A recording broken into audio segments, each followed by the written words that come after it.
رحیم، جن حضرات کو جنات تنگ کرتے ہیں ان کے لیے بہت مختصر اور اچھا عمل ہے، بہت ہی مفید ہے۔ ایک تو 2 نمبر عاملین کے پاس جانے سے رک جائیں، وہ آپ کو ایسے توہم کے شکار کر دیں گے کہ آپ کو اگر علاج وغیرہ جنات نہیں بھی ہوں گے تو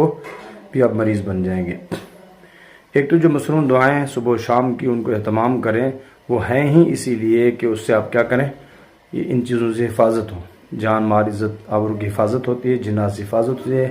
نظر بد سے بھی حفاظت ہوتی ہے۔ اس کے علاوہ آخری 2 صورتیں معوذتین جن کو کہا جاتا ہے، اس کا اہتمام کریں، معوذتین کا اہتمام کریں،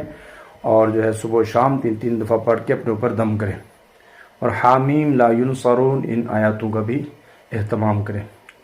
مغرب کے بعد جو آدمی سورہ عبسہ وتولی ان جاءہ الاعمی اس کا اہتمام کرے گا تو انشاءاللہ اس کو